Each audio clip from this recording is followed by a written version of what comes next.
Hello, friends. Welcome to another exciting episode of Snap Judgments. I finally have a co host. It's Nick. I'm recording at night so that he doesn't sleep through the alarm, and he made sure his audio issues are fixed. Therefore, it is Nick, the Greek Geek. Hi, Nick.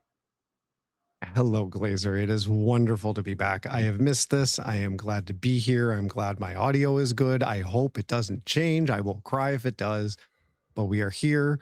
We are happy. And I'm really excited about the guests that are going to be on today. I think for Marvel Snap Podcast from now on, we need a word that's not guests to describe our guests. Because every time someone Yeah, says that's a that, fair I point. go gaming, and like it's obviously not gaming, right? Like he's not on every single Snap podcast despite his best efforts. So like we need a different word. We need to have like Marvel Snap friends or like journey folk Friends of or Snap? like I don't know, like Hmm.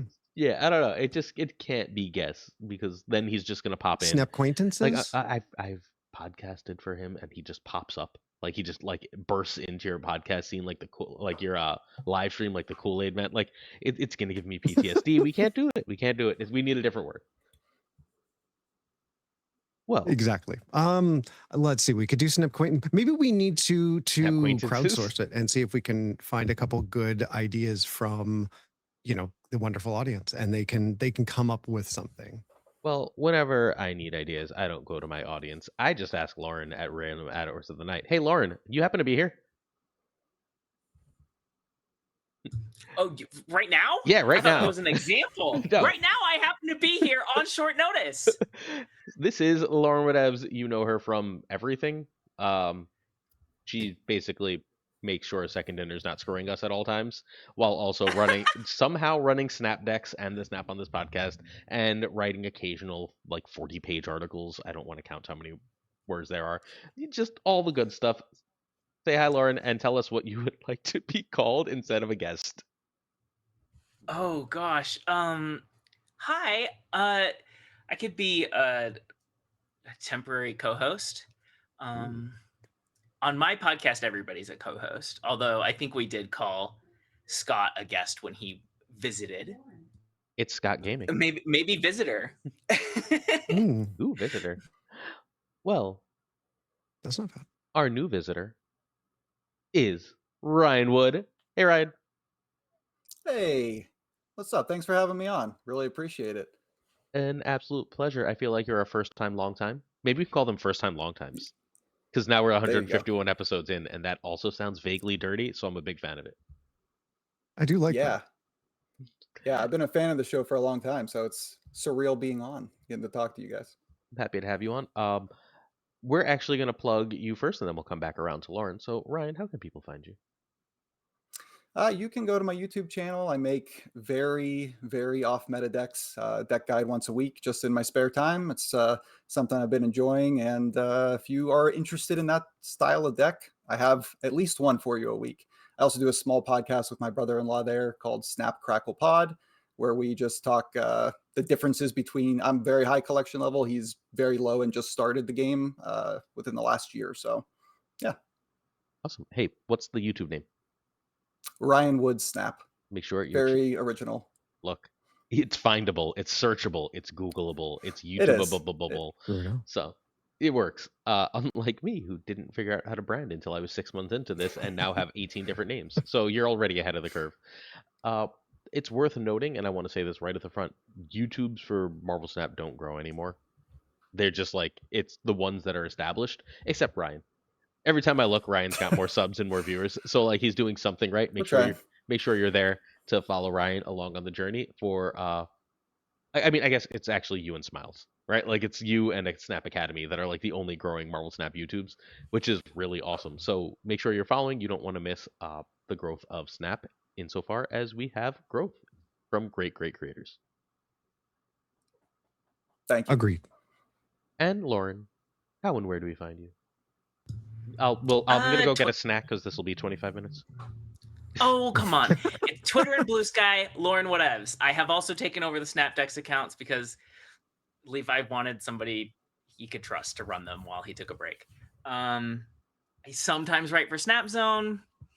And you can find me on the official Marvel Snap channel this week. next week. Ooh, tease.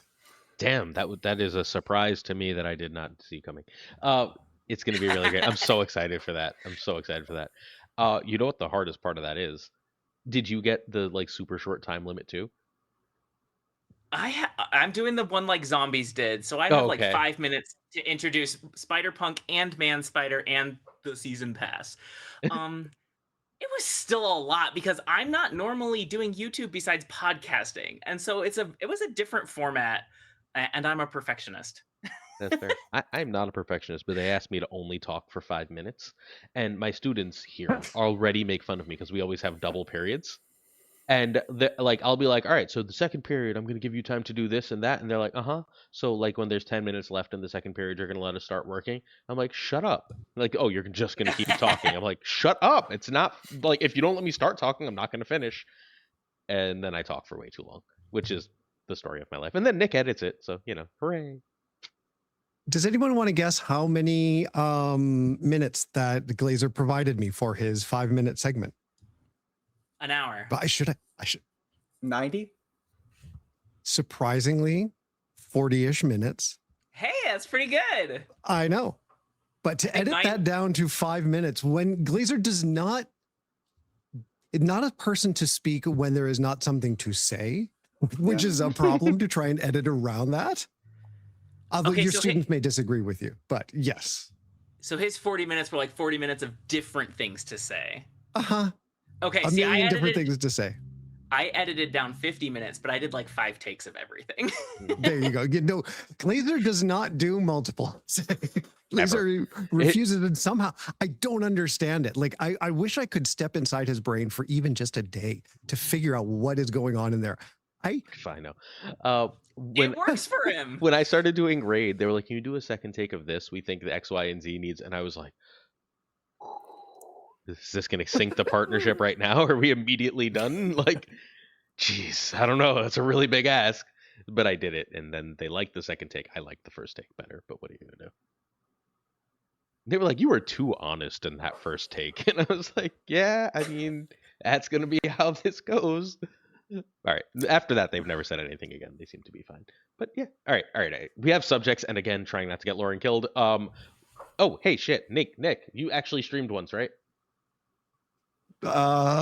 Okay, no, he didn't. He's Nick. At one point, I did. He's Nick Greeky. It is a DA instead of a the. You don't. I mean, like, you should follow it because when that notification pops up, you get to be like, oh my god, and like drop everything you're doing because otherwise you're never going to see him live outside of here. We are on all the social media platforms. Figure out how to find us, bruh. I don't care. Next up, again, trying not to get Lauren killed is important. Let's talk OTA. Black Cat's a 1-4. Ryan, shoot. Yeah, I mean, I'm a little sad because I loved Black Cat in C5, so can't do that anymore. It's kind of a bummer. I mean, I think they accomplished their goal of getting Black Cat played outside of discard, which was cool. And now maybe they overshot. They have the analytics for that. I mean, I don't. I thought it felt pretty good and a reasonable like downside to if you draw it late in the game and can't play it. But I mean, I understand it. 1/5s that you're usually playing on turn 1 are pretty overtuned. So probably a good place to land. I like it because she was totally stepping on the toes of Bob and Martyr. Mm-hmm. And I know probably still not that many people play Martyr, even though I play her a lot. But yeah, Black Cat has a smaller downside. She should have a smaller upside. Nick? Yep, I concur. Having her at a 1/5 was such a priority stealer. She doesn't have the issues with Bob. You don't have to worry about her moving. She just flops down on the board and she's there. And what else are you playing on turn 1? For the most part, she is the smartest choice to play. And yeah, I think she deserves a bit of a hit. I agree with everything said. I just want to look forward very quickly. She has 2 homes left. She still goes in end of turn. If you are running specifically, lost the name of the card, flying card, Fantastic card. Yeah, if you're running specifically Fantastic Car shenanigans, getting +6 on her or whatever nonsense you end up there is still worthwhile. She's an end of turn card that's cheap, so she's really good there. That deck also runs Marvel Boy. You want ones. Losing 1 power there matters less than everywhere else. Also, I don't actually know for sure if she's there. I'm just assuming. I woke up to a notification from Cougar that he climbed like 150 ranks and he's already in the top 10 with a C4, and I could easily see her going just from C5 to the suddenly relevant C4. Oh, Sure. let's actually skip ahead for a moment because we have another C4 card that I'm 100% sure is in the deck. It's Mercury. Merc's now a 3/4, right? Yeah, I mean, just getting to move Mercury. Like I play Nocturne obviously in C4, and that's huge for the location control. But Mercury, that is the home now for it. I mean, you can obviously still play it with Cannonball, but that's going to be a good deck. I actually played a ton of C4 last season. I think I got to Infinite with C4, and I only stopped because I make a new video every week, so a new deck. Yeah, I think they had to make a change to Mercury probably. I know it's not the most popular one, but I think it was a little too good as where it was. Yeah, I like this change, but it's like it's wild to buff move, which is essentially what this is. Yeah. I was kind of flummoxed by this, but I understand that move seems to be wholly focused on a small section of players that are not in, as Roy would say, these scrub ranks with the majority of us. Like I don't see move very often. But at the same time, I also know Sizer is a giant, as are a lot of move decks in the Sizer top is of a giant. Infinite. That was a pun. He didn't mean it, but it was a pun. Yeah. It's my unintentional genius. What can I say? But I'm torn about this. I would sure love to see less Cannonball stuff because that's usually where I'm seeing it, if I'm seeing it at all. Yeah, this was a choice. I'm not 100% sure on whether it was the right choice, but As much as I want to pretend this is about this card, this is about next season, right? Like this is pretty clearly a we don't want everyone who owns Mercury to just play it and make all of next season's cards terrible, which I totally get, but also sort of sucks because move is so good. Like if they had done this and then made Human Torch a 4-cost card or something, I don't think I would have minded. But like that they did this and then we're like, meh, only like 7 people are good with move. Is Jesus Christ, something banged in my hallway. Sorry, but like that they did that and then they were also like, but move is fine. Like only like the North American server has an agreement to not play move and Cerebro against each other at the top ranks. So like that's probably not how we want to balance the game. But like fine, I guess. I don't want next season's cards to suck because everyone just runs Mercury all season. And then like because what would happen, and Yeah. this has happened before, right? Is everyone doesn't play the cards, everyone says they're bad because Mercury exists. And then in January, that's how months work, right? January. In January, oh my god, I can't wait for 2025 to end. That's so good to say. When January happens, like everyone stops playing Mercury, and then people slowly start putting those other cards back in their deck, and then they're completely broken. But half the community doesn't have them because they were terrible when they released, and it becomes this whole thing. So just nerfing Mercury before then is ultimately a win. But like, I might just play a move deck and hit Infinite in 20 minutes next season. Like, it doesn't seem hard. All right. for you, I think for most normal people, move decks are a bit on the daunting side, Glazer. Yeah. I think they've gotten easier since Sparky got added. Yeah, Sparky. This is true. But then Sparky. Sparky still adds a level of complexity that is just like, wait. So Once you learn how to do it, if you're not used to it, yeah, is the for the first question. few games, right? Like lose a few games with move, and like the current move deck, move bounce is still like.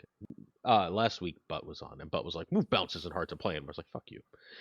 I like, yeah, sure, card game genius who wins with Helicarrier, it's not hard to win with, but for me, it's very hard to win with, and it's impossible to win with on stream. I think I've got like a 70% win with it off stream and like a 20% win rate with it on stream because I cannot talk to people and play that stupid deck. But regular move is just like move some shit, play Cloak or Hellion right on turn 5, win. That's it. That's all you have to do. It's not like a complicated system anymore, especially because Sparky means one of your move cards is like 40 power. Yeah, I think it just comes down to like Torch is the problem. Yep. The scaling is absolutely ridiculous. Yep. Yeah. And you can't just Killmonger him either. Make him a 4/4. Let's see what happens if he's a 4/4. I like that idea. Yeah, I mean, people were outraged when they made the change to Torch. They said that they broke the card and it wasn't good anymore at a 3, and then I mean, it's I'm way, not way sh- better in a way. I'm not sure it's not broken at a 4/4. To be perfectly honest, it's just I can't. You have enough time and Yeah. tricks now that you're still I'm gonna willing get to. I'm huge. willing to test that, right? Like, and that brings Iron Fist back because now you can do like Iron Fist to set it up, and like it changes the deck at least in a real way, versus now where it's just like, oh, it's just Sparky makes nothing matter. Although we could also just nerf Sparky. +3 seems stupid. +3 always has been. I think that's always been an issue. +3 is always look at Elsa, look at Galacta. Cerebro. Like, yeah. Yep. Why? Okay, sorry. Dagger. I just need to have a tangent. Why have they not done anything with Cerebro? Like, what is wild. going on? Same reason they It's- haven't for move, because Yeah. people go like every time I post a move deck, people go, I can't win if I don't draw Human Torch. Or I don't know how to win a second lane without Human Torch. And I'm always like, I mean, the other scalers, right? Like the way you win normal lanes in normal decks is fine. And like I post a Cerebro deck and like locations beat me, and I'm like, I don't. The snap mechanic says it doesn't matter, right? Like, oh no, that's 2 bad locations. Retreat for 1. Next, like, oh, that's 3 good locations. Snap, snap, snap. Like it's not that like you get double to whatever times 8 times the value when you get good hands. So snap says I didn't draw my shit is not as much of a problem. Assuming you know how the retreat button works. Yep. Yeah, I think it's hard to find the sweet spot where Cerebro should be though. Like it's probably like a half point. Like instead of +3, it's +2.5. Really, Just you know, like let Cerebro be a 2/0 or even make it a 2/2. yeah. Well, they had it down to 2, and I don't think it moved the needle enough for them. That should be nice. It shouldn't be a I meta think deck. I saw somebody said. Good. Yeah, I mean it's fine for it to be meta for like a little while, like give it its time in the sun, but mostly no. It's been too long now. It is time for Cerebro to go back to where it belongs. What did you see someone suggest? I want to know. I saw somebody suggest. I think it was Mystique 3/4. It was like make Mystique bigger and make Luke Cage even bigger, and that way it like limits which Cerebro decks they can even fit in. I love that. I only love C4, 5, 6. Like those are my favorite Cerebros to play. I don't play 2 or 3. So C2 was fun when they changed M'Baku. I had a blast. I won a game where he popped out and won me the game, and I was like, "This is cool." And then I stopped playing it, and that was how long ago now? It's just C2 just seems. I don't know. There's just something about it that it is the epitome of the Tony Stark eye roll emote in the game. Like every time I see it, I'm just like, oh. So if I have priority, it's very likely that I'm going to lose, and if I don't, then maybe I win. And it's, I think it can go away now, or at least just get toned down a little bit. All right. Since Cerebro was not affected in the OTA, let's get back to crap that was. Sauron's 1/2. Oh yeah, sorry. Do we have anything else to say? But yeah, kind of good. yeah, I mean, No, nothing else. I don't know. That deck doesn't. I don't think that deck cares too much about the 1 power loss on a Sauron. But if it makes Xenade suffer slightly, it pleases me. Good point. I'm very pro this change. You win. Congrats. Suji goes back down to a 4/6. Right? Yeah, right when she was getting, a good amount of screen time for, finally having use. But she's like not fun when she's good. Sorry, Ryan, go. I'm gonna respond to that later. No. I was just gonna say. I think I Super broke Giant. the rotation. No, it's okay. Puff, I mean, pass. I think. Jeez. I think it's always been good. I think people just don't play it because it's confusing. Like I love Super Giant. It's great offensively and defensively, and that's what's cool about it. Like there's so many different decks you can throw it into and just completely ruin a plan. So I think that I'm glad that people finally understood the power of Super Giant, and I think it was always a good card. It's just now better statted for what it should be. Yep, I totally think that buff to 7 was just to be like, hey guys, you should try this. And then people finally experimented with it and started using it. But yes, I have always been a fan, and as sort of a hipster player, I'm fine if she goes back into obscurity. Oh yeah, Yeah, that sounds That about makes her right. more Just like appealing to your, me. totally. it's just like your Valkyrie God Split on your Valkyrie Pixel. Like there's a Yeah. handful of those cards that a very small group of people play, but the people that play them would literally like bet their lives on the power of those cards and are the reason that those cards exist. The reason that Supergiant, I think, is good and popular in a larger group of people is because there are specific groups like you, Lauren, that promote them. Now, Valkyrie hasn't gotten to that same level, but I think this is a good change. I think it was just kind of a, okay, here's this card. It's at higher power. Look, it actually does a thing. And then they kind of nerf it back down and reduce a little bit of that tech burden. Although, let's be honest, I don't really think there was a huge play rate in Supergiant as far as there is there? It spiked big time. Okay. It was how the end of turn decks like got beat. Yeah, Like, it depends on the yeah. meta. There's metas Part that of it's it is all- really effective. All the other tech went away, so then people Yeah, are going fair. to the tech that's left.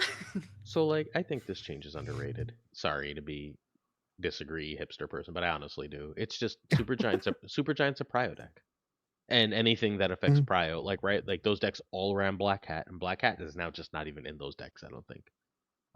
Hydra Bob replaces Black Hat, but Hydra Bob is sort of a pain in the ass for prio because a ill-timed snap can really ruin things. As far as you're getting prio goes for that. And then like Supergiant lost to power, and now that deck's out 2 power, and prio's not often won by 6 power. Prio's like a 1 or 2 point thing here or there, and I do think that actually ends up mattering in a way that like it wouldn't for every card. I also think 1 point matters more than we think in general, but like in particular when I care about prio, I think this does matter. Good call. I'm gonna tell you a few things about Supergiant and me personally. One, I can't play Supergiant. I don't know why. It's usually the kind of card I'm pretty good with, but Supergiant beats me. I'm good with Invisible Woman. I'm good with like Sarah Control, but I'm not good with Supergiant. But also, when Supergiant's used against me 2 or 3 games in a row, I stop playing. Like I find it unfun to just have my cards not happen. Much like Eliath when he deleted things used to be. What the fuck? Sorry, there's loud bangs out in the hallway, and it just makes me jump. And in the morning, Happy on a Halloween. Saturday, whatever. But like that kind of thing makes me not want to play Snap, and I assume if I feel that way, others do, which means they want it to be like us to know it exists, but they don't want it to be played too much, which is I think where this balance change comes in. If you spend all your tokens, you're a relatively new player on a bunch of end of turn shit, and all of a sudden Supergiant is all anyone plays, you don't feel good. You're probably not playing it. End of turn was the new hotness that they pushed to the moon, right? They released Invisible Woman first steps, tie into a movie. They released Jocasta, like the card of that season, like the centerpiece of that season card. And then it's like anyone who spent 3,000 tokens just auto beats you. And like I can see why they would be like, maybe that needs to be pulled back a little bit. And I think that this is ultimately a more meaningful and better change than I think people are giving credit for. I mean, I'm a fan of dialing back tech. I think we're gonna have that conversation We more later. And I have complicated That's all they thoughts. do. Yep. Speaking of Yeah, dialing, it's not. Wait, we got to transition. We got to transition. We'll come back to that later. We have that whole section. Eliath is a 6/8. Now, fire. That's more tech. Yeah, they're yo-yoing this card a lot, especially when they did the drop down for the temporary OTA and then 9, now down to 8. I mean, obviously, I think we all remember when this card released and it was absolutely busted. And then it's been through a ton of iterations.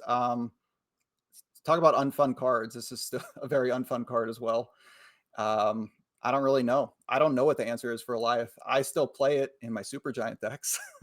So there's that. I think I would play it at many power levels, and this one isn't going to dissuade me for the certain type of deck that he goes in, or it goes in. Eliath Cloud. I agree. I think 6/8 is still very playable. If you like Goliath at 6/9, you care about what he's doing. Yeah. I think he should have been a 6/7, but I will take it. Oh, my kids would love that. Sorry. You didn't do just like, huh? You didn't do the hand thing, so it's not a meme. Oh, okay. Yeah. Exactly. Sorry, I only know of it ancillarily because my children are now too old. They're now afraid of teenagers. My daughter, who is now 20, mentioned to me the other day. She's like, I'm terrified of teenagers. I'm like, you were a teenager 3 years ago. And she's like, yeah. And She's 20. She was she was a teenager 1 year ago. That is abysmal Yes, that's math. fair. Like actively terrible math. Listen. Holy shit. Well, You were she's 20 going to 3 be years 21 ago in when you were... January. So I'm thinking Even of then, January. that's 2. She's 2 years. Well, I've got a 3 and a 7-year-old, and it has already permeated yeah. my 7-year-old's mind in 2nd grade. So it's not just teenagers, unfortunately.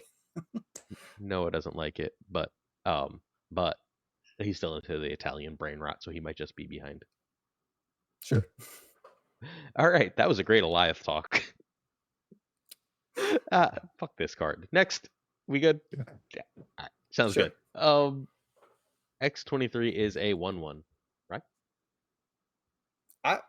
Yeah, I don't know. This one I don't feel like should have been done. I think it's the first one that I'm really like, I don't know. I think X23 was totally fine as a 1/2. I think Destroy needs to be a deck that's played. It's popular, and it's popular with all collection levels, so that's great. And X23 is a super important enabler. I know my brother-in-law Trevor on our podcast, like he's so looking forward to the day that he gets X23 because it's going to unlock that whole deck for him. Like he's just waiting for it. He wants to be able to play Deadpool and Null on the last turn. So I don't know. I don't know about this one. Yeah, I think Destroy needs to be reined in, actually. I think it's very strong right now, but I don't know if I like this being the place where it is pulled in. I do just want to know, like, if you're playing Venom, this is actually 2 less power on the board, right? If you're playing Null, it's 1 less every time you destroy it. Oh, that's a good call. That's true. It's like a 1/6. So this is like it like like a compounds. Yeah, it's yeah. multiple power. Yeah. That's why they made this change. Because it compounds. Because it stays on the board. Sorry, Nick. But Wolverine is going to get cut from Destroy in like 22 seconds once we get a million new cards. Yeah. Right? So like there's no card that stays on the board that every time you destroy it is just like compounding power on Null anymore, and that you can use for Venom to like further compound. And like because of that, they're taking power off the one that sticks on the board. Like it makes a lot of sense if you realize this, if you think of this as a 1/2 and going to 1/1, it's like who cares, right? Or maybe like this matters a little bit, but like when you think of it as a 1/6 becoming like a 1/3, because it was playing very often as a 1/6. Like when it goes from 1/6 to 1/3, it's a change that I think makes a lot more sense, and it's not a card you ever cut from Destroy, right? Like it could be a 1/0 and it's probably still going to be played. Maybe it gets closer, but like a 1/1 still always going to be played because extra energy is important. It lets you null Deadpool. So like if that's the case, then this being a 1/1, like does Destroy need a 1/6 also on top of their 140? Yeah. As a Destroy player, it's funny. I was talking with Flash about this last night, actually. And one of the things that I noticed is how much Destroy I've seen more since this change than I even was before. Like last night when I was playing, it was constant Destroy after Destroy after Destroy. One of the things this also does is at the beginning, this protects your Deadpool. I would much rather lose my X23 than lose my Deadpool because my X23 doesn't scale. I understand that it limits the ability to play Null at that end of the game, but it also, losing that Deadpool, that is one of your biggest scalers on the board. And if your Deadpool gets hit with something like a Red Guardian, it's just done. If X23 does, yes, you lose that power gain, but you still retain that ability to scale. Like that is the thing with Destroy decks, is Destroy decks do nothing if they can't scale. And what other scalers? Wolverine doesn't count because he is unexpected as to where he goes. Deadpool doesn't have the doubling.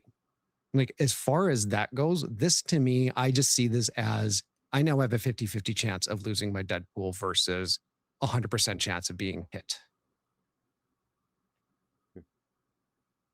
Yeah. But it does not seem to have done anything to reduce the prevalence of Destroy in the meta. It won't. It shouldn't. Like something's gonna have to convince me this isn't a good change. Like it's just this. It's a 1/6. Like it's too often a 1/6 for Destroy, and they just don't need that. Destroy needs to like be a little polarized where it wins when it combos off and doesn't win when it doesn't. And right now, I think its floor is probably a little too high, and hitting X23 messes with that floor.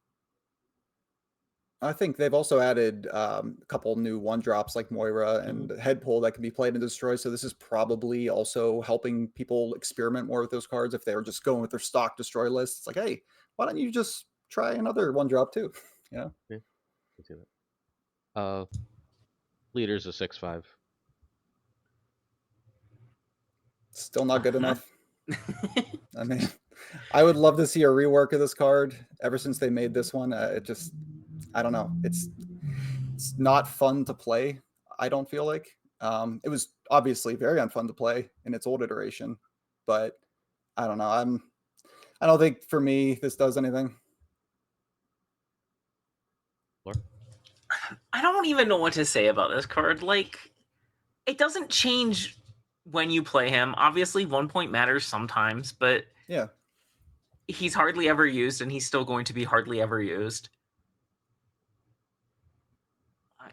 I don't know. It's fine. It's like it's a super safe buff. Most of these next ones we're talking about are. I literally have no leader take. I tried to come up with something interesting to say. Like, I feel like I'm usually pretty good at being like, oh, here's an angle for this. Oh, fuck, I don't care. You can't play it in C5. Yeah. So good No. for you. Enjoy your power leader. All right, Nakia is a 3/4. Go ahead, Ryan. I mean, good. It's a card that is not played enough. So I mean, especially with Viv Vision, like you couldn't continue to sit there and have Nakia be a 3/3 that does it once when Viv can do it multiple times. It's even this probably isn't enough. But it's also hard because it's an early series card. You don't want to, mess up the balance of that part of the game for players. So I don't know. Like I think, like Lauren said, safe buff, fine buff, and hopefully it gets a little more play because of it. About time. I can't believe it took them this long. Like, I like it. It's a good change. I agreed. This is the card that I know in beta, I believe. Didn't this give +2? Yeah, too. Yeah. And it was one of the best cards then. Mm-hmm. This, and there were a couple other cards that was just like, you just don't like Nova. You do not have a deck where you don't play it. This card is not going to be played significantly more, but I think again, this is future buffing for next season to see what it can do for the cards. And because people are going to have this card, it just provides an easy access and it gives us an extra point of power. I don't think it hurts. I don't think it's going to change in any real way, at least not yet. But sure. I get in arguments with people about this every so often. I think this card is insanely underrated. I think this card's like actually really good in Surfer. Like if you're playing Sinister or you're playing basically any of the doublers, right? She's already giving +2. For Brood, she's giving +3. If you put 2 behind Carter, she's giving +3, right? Like it's a really powerful card. A 3/4 matters. I'm not 1,000% sure she's not just better than Viv Vision. I know that's like a crazy thought to so many people. But like she's an on reveal, which means I can do on reveal-y things. Like I'm not against the idea of her being the hit for Surfer. Like that doesn't make me sad at all. First step Surfer, obviously. I think that like if you're running the crazy jet versions, like those decks are running name of card Misery. As like Misery likes Nakia an awful lot better than Viv, and Viv absolutely is in love with me losing that location on turn 5 and then going to clog another location so I can't win on turn 6. Like she absolutely loves it, and it's the most frustrating thing in the world. Like it's obviously a 50-50, right? But like now I have like if I get that 50-50, I have a competition. I don't auto win the game. And if I lose that 50-50, I auto lose the game. And I really, really, really, really, really don't like it. And I think Nakia is probably just like I don't know if it's better. Better's probably too strong, but I don't think it's worse. Like you think they're in the same Absolutely tier. safer. Yeah. Yeah. I think they're in the same tier. And like I don't know. I just think Nakia slept on. I think the card is it's got really a higher floor. Yeah. Higher floor, lower ceiling. Yeah. Yeah. Like okay, so you're getting at most +3 from Viv, right? And like it's not especially hard to get +2 out of this if you want to. Like 2 hits, 2 triggers, right? Like I don't know. And then here's the cat knocking over the mic. So let's move on to Electro. Sounds good? Electro's a 3/5. Yeah, Electro. I think they specifically called out Man Spider coming out with Electro. How, you know, that's a better thing to do now, but Is it though? Electro's like, no, not really. Electro's outclassed by Luna Snow, I think. So they needed to do something. I don't know if this is enough. I've not messed around with Electro since the buff. I doubt it's enough, but I mean, you can still play it in your War Machine style decks. There's probably stuff to do there. I don't know. I haven't. I don't quite see it yet. Yeah, I agree. Definitely Luna Snow beat 3-4 Electro. This is getting closer. Once we get Man Spider, then you have Cersei and Blink. Two of those work with Luna also. Like, Yeah. I don't know. I don't hate Man Spider following this up. But if you're going to do that, like, why not just make it Luna Snow? I mean, I understand the one extra energy you're giving to your opponent, but, you know, I think you're hoping that your ramp's going to pay off more. Yeah, you build your deck. Well, couldn't Man Spider... Sorry, I was going to say, couldn't Man Spider hit the Ice Cube, though, with Luna? No, he targets the last card you played. Oh, right. Okay. Yeah, then there you go. And you get an extra power out of that. That's very nice.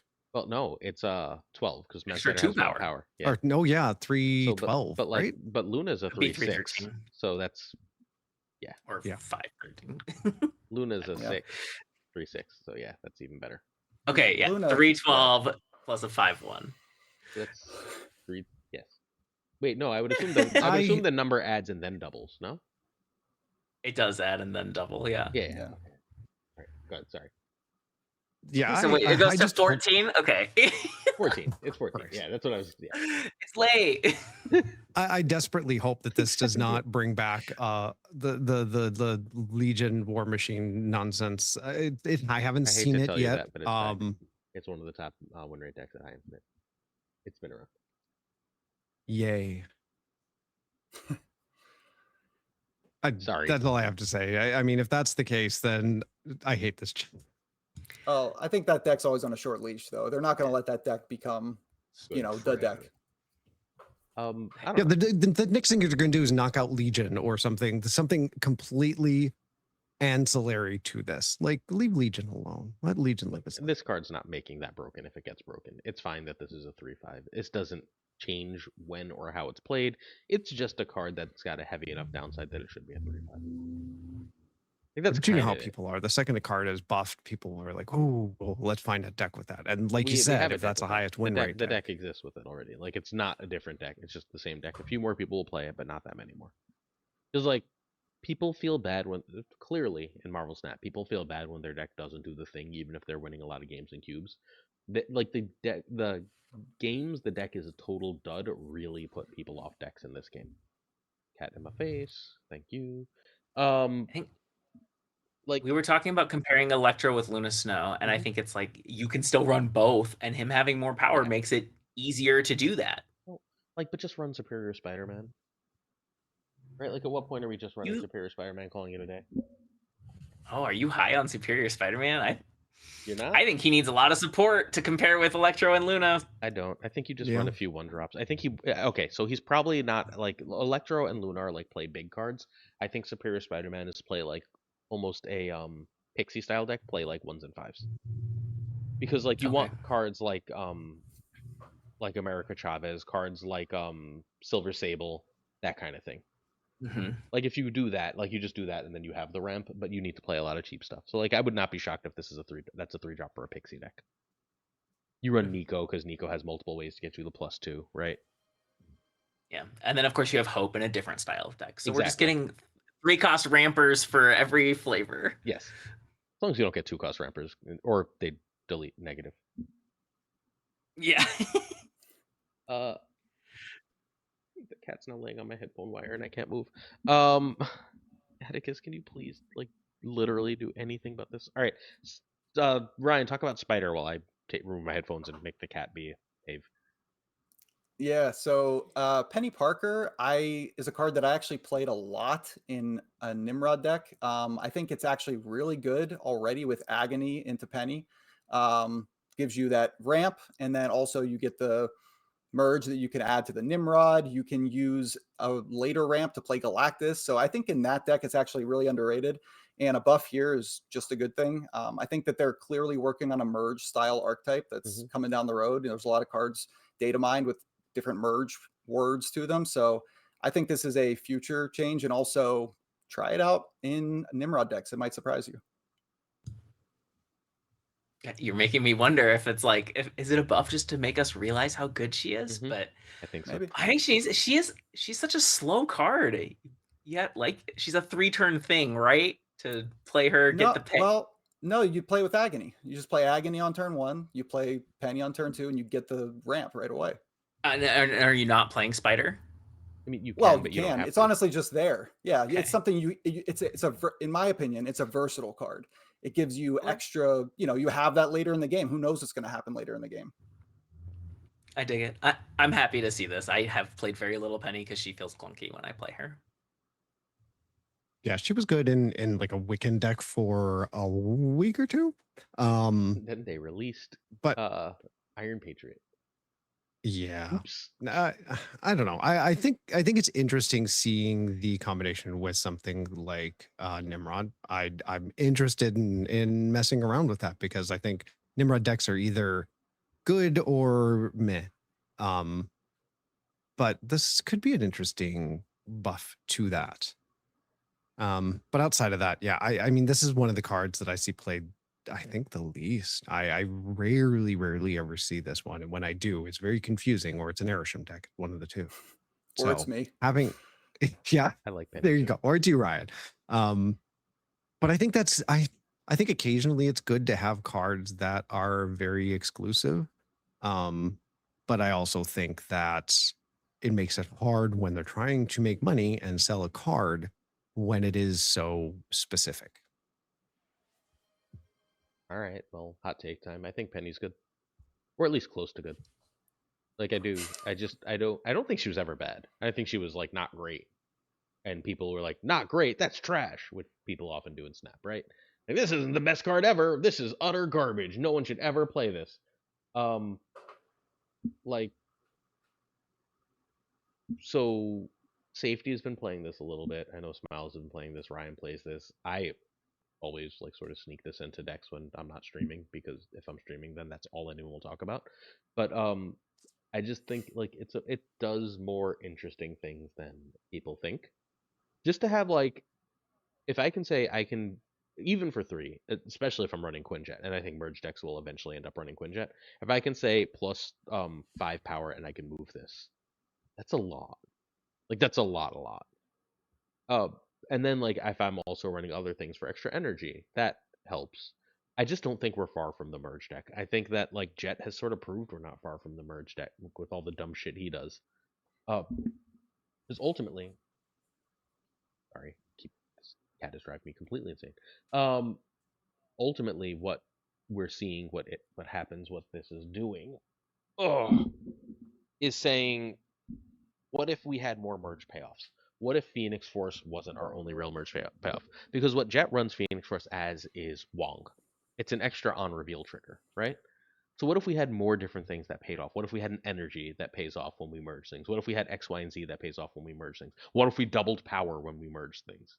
And if we can figure out like the right synergies of like, or they release just enough of them, which they often do eventually, then I think merge ends up a real archetype. And I think Penny's an easy add, because plus 5 and move is a lot.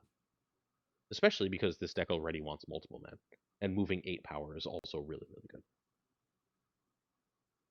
Plus, in that future merge deck, Penny's just going to be able to take a bunch of merges on and give you ramp more than once. So yeah, easy to see. I think this is going to be good. Like, just keep an eye on it. Sadly, can't be in C5 though. No. All right. I want to talk about the tech OTAs in this past season quickly. They nerfed the crap out of a bunch of tech, and I've seen a lot of different opinions on that stuff, and I think it's worth having that conversation. So, Ryan, if you don't mind getting us started, how do you feel about the tech apocalypse and its aftermath? It's broad. I would say it's, for somebody who plays a lot of off-meta weird decks, it's been nice because there's a lot less hate out there. I mean, sometimes you just run into giant piles of tech back before this all happened. So now it's a little more diversified. It is less common to see a ton of tech, and not certainly you have a better chance of not going against, say, Enchantress, or just whatever card you're specifically trying to avoid. You have a better shot. It's going to improve win rate there. So I like it for that fact. I think the Shang-Chi thing is interesting because I don't know if they ever intended on that actually sticking to being just one card. I think that really changed a lot of what people think they can play in the meta, but I don't think it did as much as maybe some people thought. I think that at the end of the day, the meta ended up really healthy after all this, and I think that's interesting.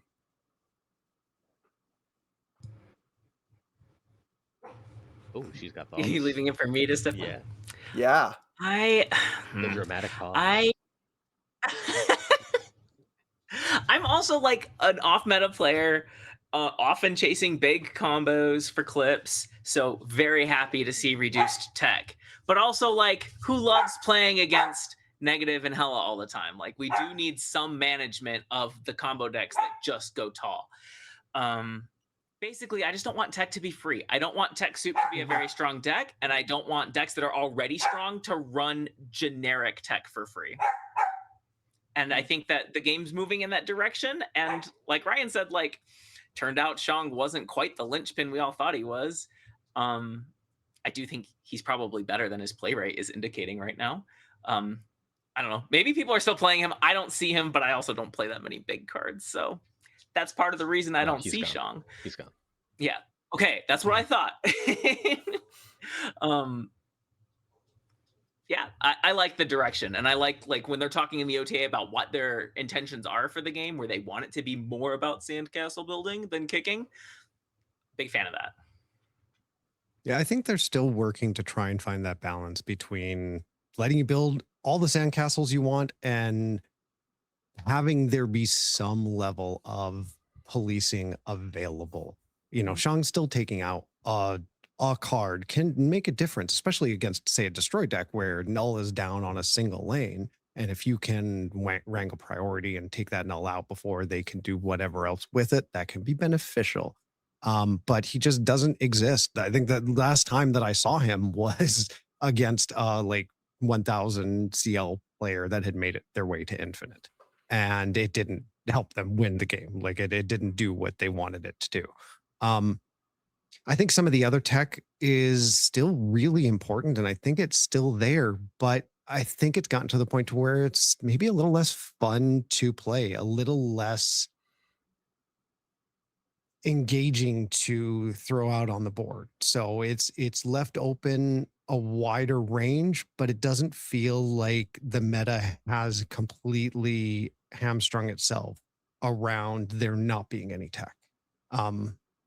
I don't know. I still think there needs to be a little bit more for some of the end of turn stuff, but outside of that, it feels like, yes, it can be annoying. It doesn't feel as annoying as it has, if that makes any sense.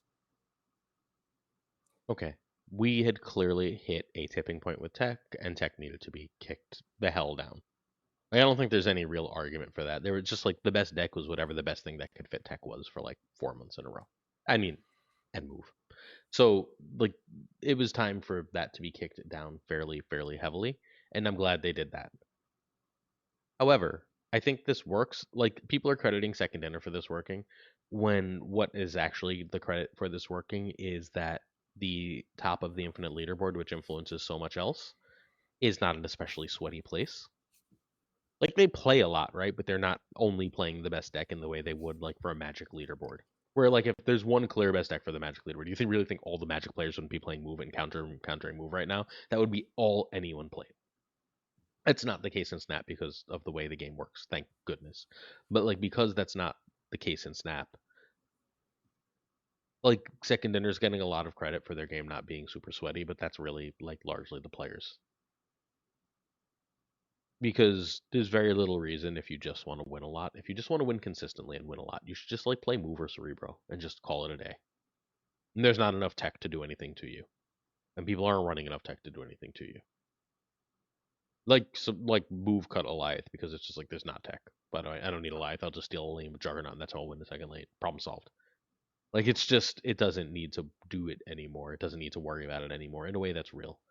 So I think that's like fine as long as the player base stays the same, right? If they added like prize money to the Infinite Leaderboard or something real that people were competing for, I think that would immediately change. And like my evidence is literally sitting in chat right now. It's Safety Blade, who's been like the top 10 to top 20, playing just like at first he was playing good decks, and then he was like, I'm gonna stay here playing the most random shit in the world for a while. And it's safety, so it wins and it's good, right? But like he's clearly not playing the best deck. And he's still just chilling in the top 20. And in almost no other card game is that a possibility. Because people would just be playing the best thing, and eventually your win rate would go down because they would be grinding you out with the best thing.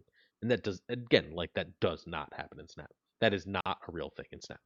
And it's worth noting that like Second Ender is benefiting from the maturity and age of their player base, from the casual nature of their game and so on, not necessarily their own doing. Before I go to the other things, anyone want to respond to that one? No? Okay. The only thing I'll just say real quick. I think one of the unintended side effects maybe of a lot of the tech getting pushed down is that the ones that are still really good and maybe versatile, like Cosmic Ghost Rider, end up being played so much more. Like I see so much Cosmic Ghost Rider because it answers multiple things, and most of the tech is just answering one thing. So yeah, there is that. The other thing sorry, go ahead, Laura. No one talked. I was just gonna say, I love what you said. Okay, I love what you said about the players self-policing the game. That's obviously a very important role of tech, and I think it's a really hard balance to strike. Because you do have, Ryan brought up end of turn. You have Ghost. Ghost will eat end of turn alive. But who's running Ghost? You can't afford to run Ghost. So it's like you need tech to be generic enough that it's worth running, but also if it's too generic, then it feels free. I don't envy them that problem. I mean, I think the solution to that would have been fairly simple, but they fucked it up already, and I don't think you could put the genie back in the bottle. It's tech was fine when there were like 3 tech cards, right? So you always knew what you were playing around. When there's 9 tech cards and you don't know which ones the opponent's going to be running and what to play around, you end up like just being overwhelmed with, and you can't win. Yeah. Like when it was Shang, Enchantress, and like what bad Shadow King. Right? Like we were all like, tech was annoying, right? And you were like, oh, well, I'm going to lose to Shang there, so I got to play it this way. And that was fine because we all knew exactly. And now it's like, oh, I could get Shang. Uh-oh, I could get Juggernaut. Uh-oh, I could get. And now you just have no way to do that. You can't possibly do that. Yeah. As Ika notes. So instead they said, what if no one's running any tech, so it's easy to play around them? Which actually brings me to my other point. There's more games of Marvel Snap that aren't actually games of Marvel Snap anymore, which no one's talking about, but eventually people will notice. Games that are decided before the first card flips because you're playing this deck and I'm playing that deck. Like that didn't used to be the case. That's sort of what tech eliminates, right? It pushes everything toward the middle where like play expression has more value. And now play expression seems to largely be deck choice. Because like so much is just like I'm just going to keep using move because it's so easy as of an example. I'm playing move and you're playing zombies. Have a great day. I won. Like you better have like a really, really, really, really well timed Cosmic Ghost Rider, or like this game is very over in a very real way, and there's nothing you can do about it. There's a lot of that happening, and that's what people complained about for hella forever, right? But I don't think people have noticed that that's what's happening, and eventually they will. And I think that's going to be the long-term problem we're going to look at here. It's that so many games of Marvel Snap, like I'll be playing a game and I'm not even paying attention half the time anymore because either the deck beats it or it doesn't. And like if the deck beats it, I don't need to pay attention. If it doesn't, I don't need to pay that much attention. And it's part of why I'm logging in less. Because like once you recognize that that's happening, what are we even doing here, right? Like I can pick a better deck than you. I have access to a lot of fucking decks. I promise I can pick a better deck than almost anyone. But like that I want it's rock, paper, scissors. Yeah. I don't want to play rock, paper, scissors long term. And like eventually again, people will notice. So when they do 6 months from now or whatever, is tech just going to go back to how it was before? I don't know if they've even noticed. Genie's out of the bottle, but are they going to rebuff it all? I don't know. Maybe there's just like they'll call it the tech repocalypse. I don't know what, like the tech genesis, tech renaissance. Tech-assance. The Tech-assance. And then Super Tech God gets to brand himself that way. Yep. Yeah, there we go. Perfect. 100% he's going to make a video about it if that happens. All right. Oh my God, this cat is driving me fucking crazy. That's my tech take. Okay, we're good there. Any other Your tech thoughts? Or are take? we ready to move on to the limited time game modes?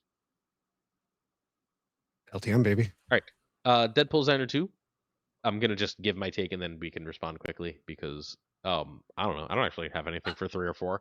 That was just me like sort of being like, oh, there's only 2 things on this slide. I should add more.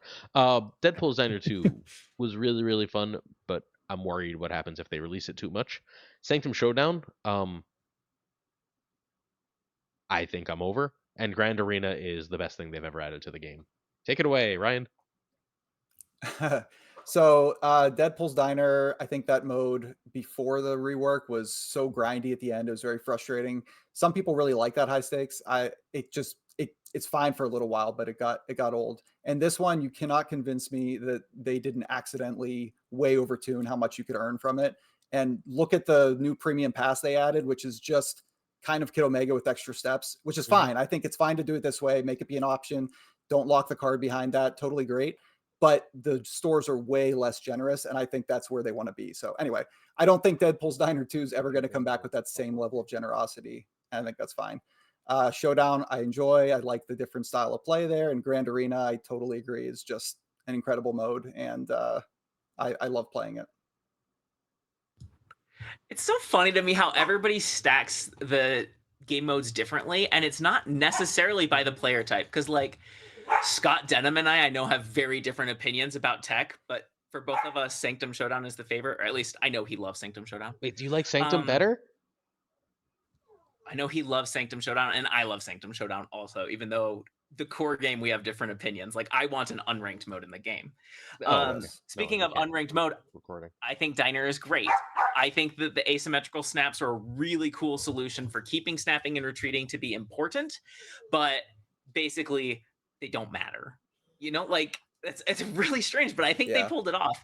I 100% agree that the balance of the economy was an accident, and you can totally expect the next version of Deadpool's Diner is going to have a ticketing system or a mission refill system, something that is going to time gate you like the other modes do.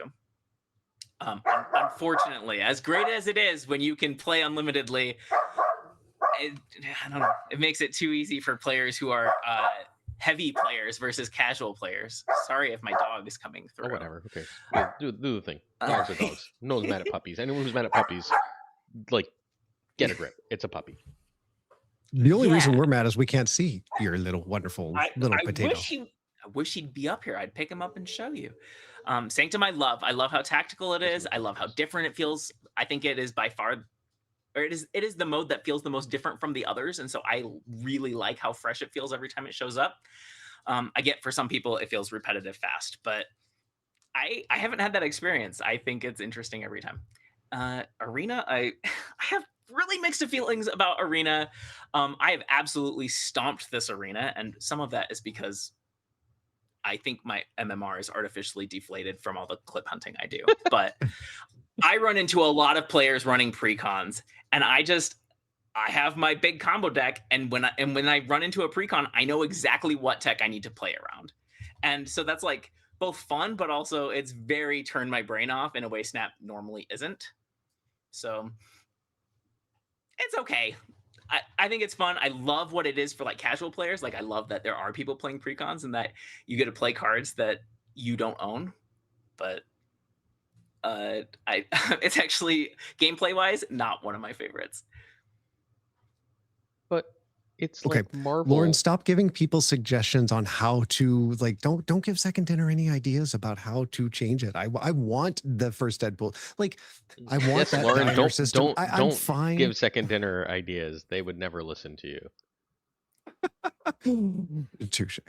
But I hope they take some of the joy that people got out of that economy and at least give some level of that back. I don't need it to be as generous, but I think that got way more people to play way more of the game. And I think that getting a couple extra borders, especially if people weren't buying border like crazy, I think that's probably not a bad idea to be a little bit generous in those respects. But that said, I really enjoyed Deadpool's Diner this time. It did get a little samey after a while. I think all of these modes get a little samey after a while. Like you can look at the stats and see, okay, well, these are the decks that are dominating and that I'm going to see 90% of the time.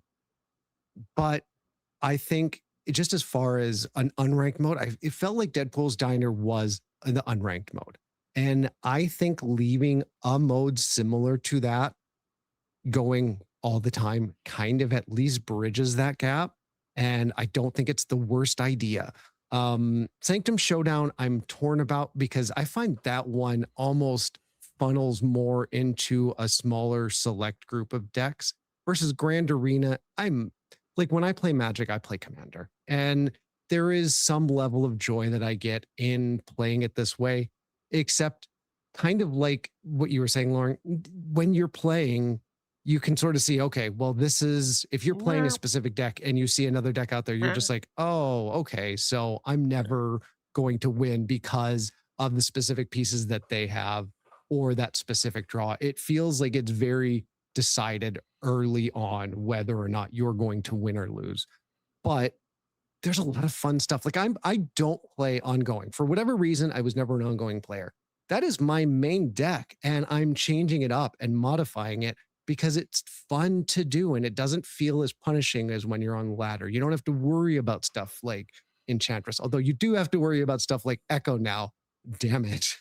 But outside of that, I think they provide a different way of interacting with the game, and I think that's a good thing to have. And I've not spent any money on any of these modes. I haven't, other than the gold to get the extra passes, because I'm somebody I'm hunting those variants. It feels like you're not as beholden to have to spend money in order to achieve the goals of those modes. And I think that is maybe not best for the economy, but I think it's good for the game. And I think it engages players more. And I really think engaging players is super important. Yeah, getting people to play the game is important, Nick. Hot take. Well, I will say, what like Nick said, when I finished my Sanctum track and my Grand Arena track, I stopped playing the modes. Like I got everything that I could extract. I got in the shop, but Deadpool's Diner, I grinded every single day until the end. Got hundreds of borders. Like so, if they want engagement in the game, that did do it. So there is an argument for like hey, just do that every now and then, every once in a while, get a huge burst of player engagement. Not the worst thing. See, Ryan agrees with me. So I do. All right. Once again, Diners 2 is just ladder, right? It was fun ladder, but it was ladder. It's unranked ladder. Yes. Okay. Yeah, it is casual. Unranked ladder, great. Sanctum Showdown. Which I guess ladder is unranked if you just don't care. If you spend your whole time clip hunting, for example. Sanctum Showdown is apparently made for Lauren and Scott for reasons I'm unclear on. Still don't actually understand why. And Grand Arena is godly and everyone else is wrong. Perfect. We're all good. Grand Arena is incredible. Like, it's just... Like, I still don't actually know what the best deck is, but I think there's like 3 or 4 top things that you can do. And... I don't know. Like, Thors are good. Thors have been garbage in Snap forever. Hulks are good. Hulks have been garbage in Snap forever. Nothing else does that. Nothing else says these cool cards that would otherwise be utterly junk are like now awesome. Go build something. See, I love that you love it, but to me it feels like the most rock paper scissors mode. Oh yeah. But I don't care if limited time game modes are rock paper scissors. They're there for 2 weeks. I don't want my ladder to be rock paper scissors. That's supposed to be competitive, right? Like ranked ladder, the ranked means competitive. There's no ranked Grand Arena. It's just fucking go play some games. Okay, I'm on board. And I don't care about my rank anymore. When I moved to Vietnam, I was like, well, no time for that. But it's just, I don't know. I don't care about rank at all. But I think that rank should matter in Marvel Snap overall to some extent. Not matter, right? It shouldn't be determine whether you're good or have that. But I think if you care about rank, it should be a thing that you can grind for. It should be it should have some kind of small rewards attached to it. And when the game becomes that, I think it gets worse. Like it's like hitting infinite matters to people, right? Like and like that's like a smaller version of this. I think the same basic thing should hold true for ladder. Whereas like and rock paper scissors makes that worse. Whereas I don't think something that's around for 2 weeks that you're just like, let me get some rewards. It matters if it's like wee, like I want wee, and like Grand Arena is so like wee. Oh my god, look, Hulk smashes. Oh my god, I've got 2 Mjolnirs. I can like now play a misery on them, and I go wee.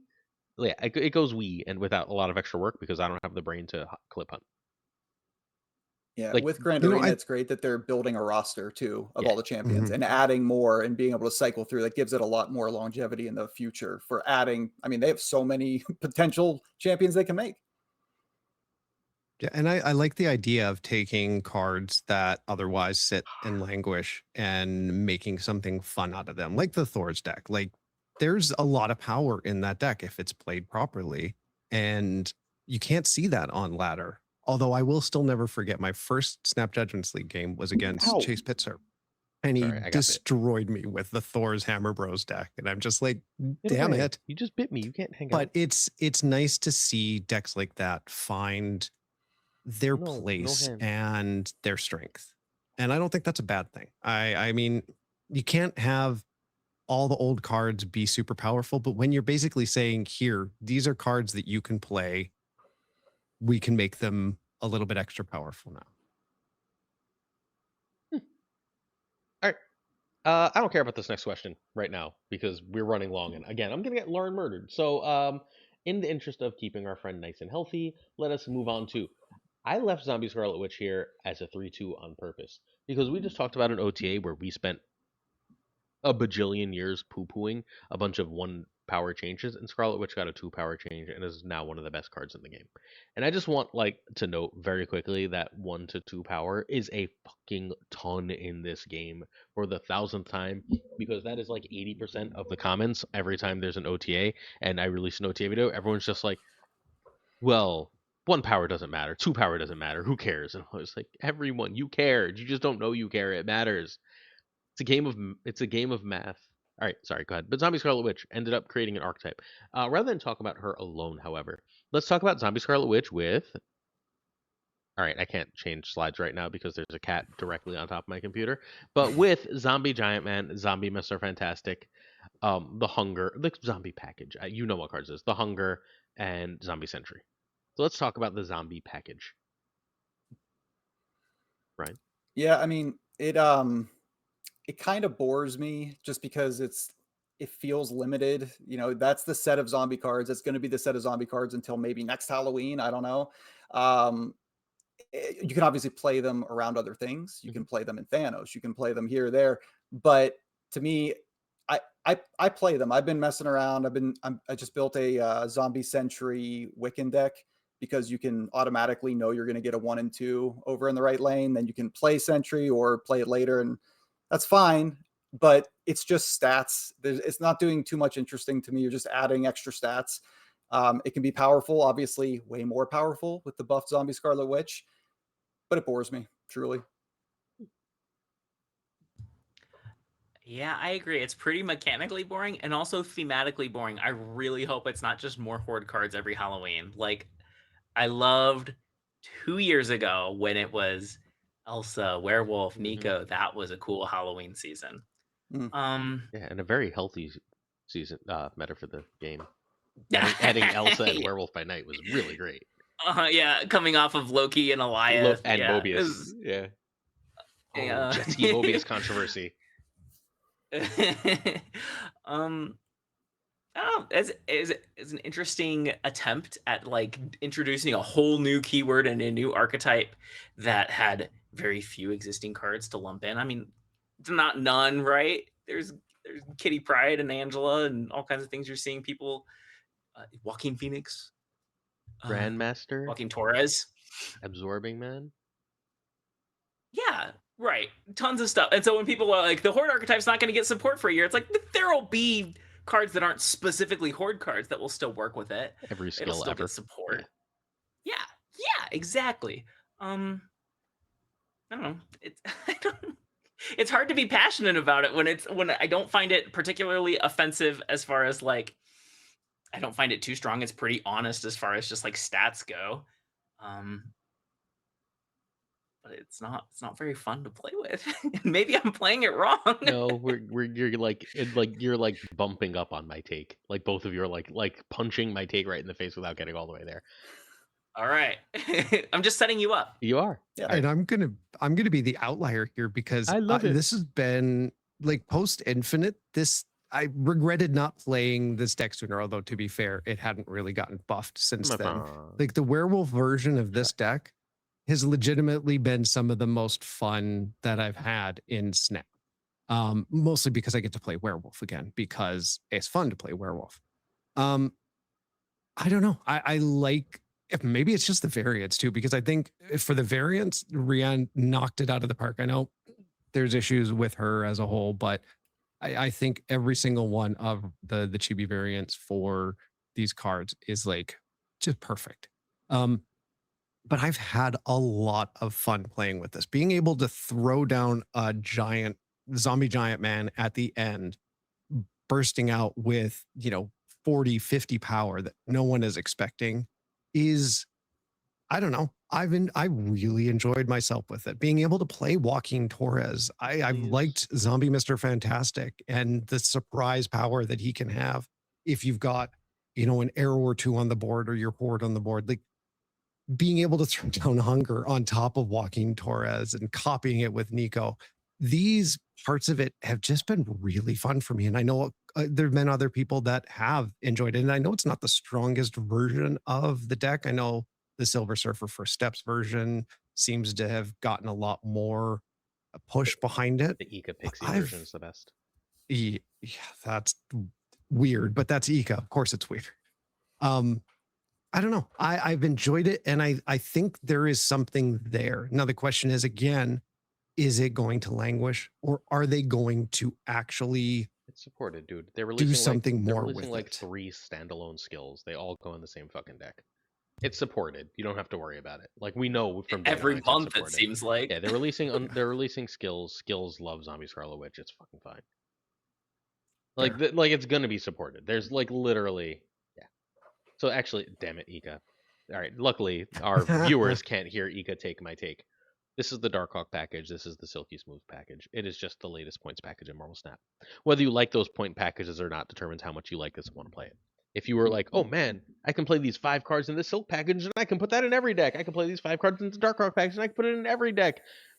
This is that. This is the exact same fucking thing. They dressed it up in Halloween clothes, but like it's the same exact theme. There's like functionally no difference. The people that like it more than they did the last few is because what's surrounding it now isn't just pure tech. Whereas for the last little bit, what surrounded that package was just pure tech. Now we get to do a few more interesting things around the package, and that makes you like it more. But this is the same fucking points package. They were just like, what if we did the points package, but this way? And like, cool, I'm good for you. Like a good points package isn't something I'm against. I like Darkhawk, but like I keep hearing people talk about this like it's this new and interesting thing. And like, how is this different than Silky Smooth or Darkhawk exactly? Because this The just fact that there hasn't been that package in yes, a there while. has. There 1000% has. It was just Negasonic and fucking Fenris Wolf. And then like a few months before it was something else. Yeah. Or they can't. Yeah. There's 1000%. This has been the best deck or a top deck in Marvel Snap forever. Whatever this is, right? The like I run this mid-range, the best mid-range point package, and then whatever the best tech is a deck. Well, maybe that's a good thing because of all the ones you said, there's only one that I really like. So again, we're getting like a diversity of flavors. I'm not saying it's a bad they thing. Functionally do the same thing. Yeah, I agree. I think that's I like that. I like that take. Yeah, I'm not saying it's a bad thing. I'm just saying like it's not a new thing. And like I'm not saying you can't think it's a new thing, but like also pay attention to what you're doing in the game. And recognize I don't think there's like sorry, if there is I'd like to hear it, but I don't think there's much of an argument that this is just the latest points package. Because what does it do? It says I play these in this exact order to get these numbers. And then if I want those numbers to stay, I run tech around that, right? Like and then like if you want to go bigger than me, I have to have tech to stop you or I have to have another package that makes me go taller. Which is again a lot of Marvel Snap, right? But still. But I think the benefit of this versus like the Cannonball package or the Negasonic package is that this is less honestly mean against your opponent. You are working on your side. You have some things to balance off what the opponent is doing, but it doesn't come at the cost of decimating the other side of the board with a Cannonball Mercury kind of For thing. sure. So maybe that's why I the see it as a little the bit Scream different. versions, the Season Pass lure versions. I can keep going. There have been like literally probably no less than 15 of these. The Scream deck ultimately became this. The Season Pass lure deck was ultimately this. The Annihilus decks became this at some point. The Werewolf decks became this at some point. Like this is basically what Loki's package was. Like pick your points package. Well, yeah, most mid-range decks boil down to points packages, Mhm. you know, unless Yeah. you're a combo deck going crazy over the top. It's like in Magic how everything is kicker. Right. Like, Yeah. It's just whichever. mid-range Yeah, decks are exactly. points Exactly. packages. Right. Yeah. It's just whichever. What's the best point package? And they released a new best points package for now. Which makes sense. Fine, That's yeah. when the game comes down to it. It's a points game. Mhm. Like, yeah. The other thing is this isn't a theme deck in the same way Move or Destroy are, right? Where like Move and Destroy, basically every card, maybe one or two, are not Move or Destroy cards. This is a package that you put in different things, not a deck. So like I think that changes things too, because the ultimate difference to me is the package means I get to run tech, versus the combo means I'm trying to go so big or so do something so different that tech can't stop me. And that I think is ultimately the core of Marvel Snap, and I think Zombies really distills that well.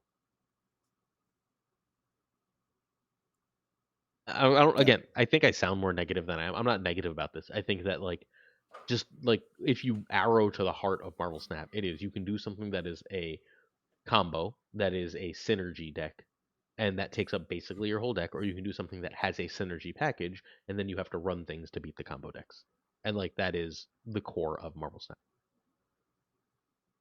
Yeah, I think I'll just say one thing for me that I love in Snap is each new card that comes out, I can try it in a bunch of different decks independently, and I can't really do that here because they all have to be played together, more or less.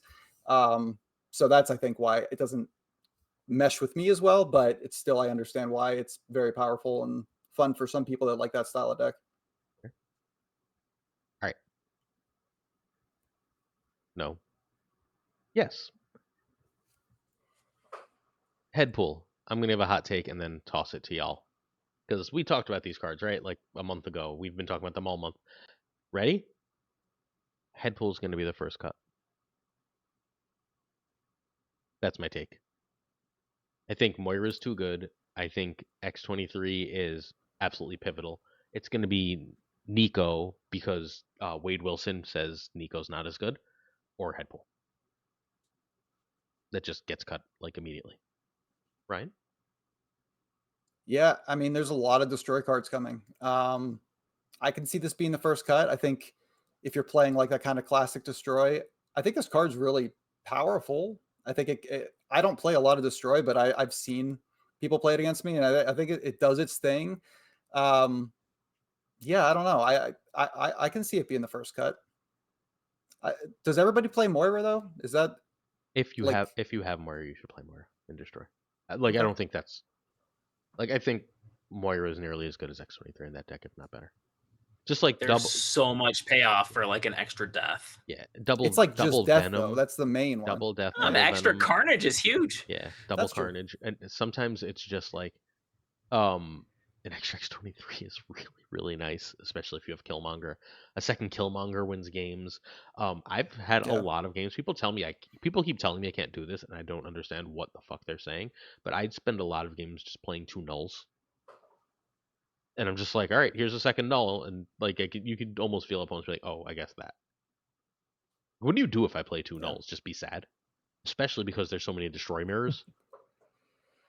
Yeah. That animation's so good too. It is. I also think Moira, just not this season, but is completely insane, and we're underexploring her. I'm very satisfied to hear you say that, Pulse. I don't always have to be right, but it's nice when I am. And before the season launched, the way I analyzed Headpool was he doesn't fit in traditional destroy. He's just a little too slow, doesn't quite give you enough bang for your buck. I will say I've had a ton of fun playing the destroy deck that runs 6/1s, but he does feel like the weakest one there. So I don't know where he goes if not traditional destroy. But yeah, I'm with you. I'm with you. Cutting him first. I like him, but December is going to be a very complicated time for destroy because I think in the And past they don't have the mental capacity for that. So like, hey now, sir. I like what Headpool does. I think the animation is fun. I think it does require some level of ordering, but I think that's about as complicated as it gets. It, you know, in the grand scheme of things, it's only +1 power. But when you're doubling your Deadpool, that's adding a significant amount. And I think it can make it go very tall. Plus, again, it's fun. And sometimes you need that extra card to destroy.